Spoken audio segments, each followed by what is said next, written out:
আসসালামু আলাইকুম বন্ধুরা। তো আমরা ছিলাম সুন্দরবনের একটা খালে। তো সেখান থেকে সাদা কিন্তু অলরেডি একটা কাঁকড়া ধরে ফেলছে, এই যে। তো সেই কাঁকড়াটা আমরা নিয়ে এখন আমরা যাচ্ছি। হ্যাঁ, তো ব্যাগ নিয়ে যাবি, আমরা ওই যাতে খালি কিনে নিয়ে চলে যাবো।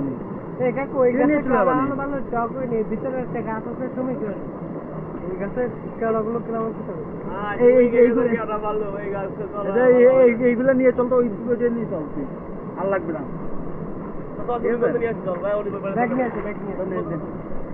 তো আমাদের এই ধরনের সুন্দরবন সম্পর্কে তো ভিডিও দেখার জন্য অবশ্যই কিন্তু আমাদের ইউটিউব চ্যানেলটি পাশে থাকবেন। আর সাদা কিন্তু আমাদের এই খালে এসে একটা কাঁকড়া ধরেও ফেললো। তো এই ধরনের আমাদের সুন্দরবন সম্পর্কিত ভিডিও দেখার জন্য আমাদের ফেসবুক পেজটির পাশে থাকবেন, আমাদের ইউটিউব চ্যানেলটির সাথে থাকবেন এবং সাবস্ক্রাইব করতে কিন্তু ভুলবেন না। ইনশাল্লাহ প্রতিনিয়ত আপনাদের মাঝে আমরা সুন্দর সুন্দর ভিডিও দেওয়ার চেষ্টা করব। তো ইনশাল্লাহ দোয়া করবেন আমাদের জন্য, যেন প্রতিনিয়ত আপনাদের মাঝে ভালো ভালো ভিডিও দিতে পারি। আর আমাদের ভিডিও প্রতিটা যে অনেক সুন্দর হবে সেটা না, কিন্তু আপনারা আমাদের চ্যানেলটির পাশে থাকবেন বা ফেসবুক পেজটির পাশে থাকবেন।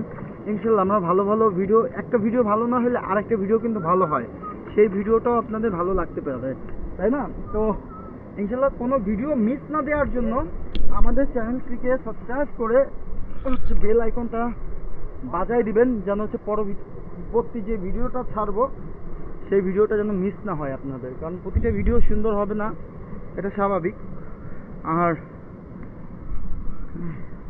আজকে তেমন মাছ পাইলাম না, কাঁকড়া পাইছি। তো আমরা জঙ্গল থেকে এখন উঠে যাব, লোকালয়ের ভিতরে উঠবো। তো এতক্ষণ আমরা এই খালটাতে ছিলাম। তো এই খালে আমরা মাছ টাছ তেমন কিছু পাইনি, একটা বেশ বড় একটা কাঁকড়া পাইছি। তো সেটা তো ভিডিওতে দেখাইলাম আপনাদের। ইনশাল্লাহ আপনারা আমাদের পাশে থাকবেন এই ধরনের ভিডিও দেখার জন্য। তো সবাই ভালো থাকবেন, সুস্থ থাকবেন, আল্লাহ হাফেজ। হ্যাঁ, আর একটা ট্রলার চলে গেল। তো ভালো থাকবেন, সুস্থ থাকবেন, আল্লাহ হাফেজ বন্ধুরা।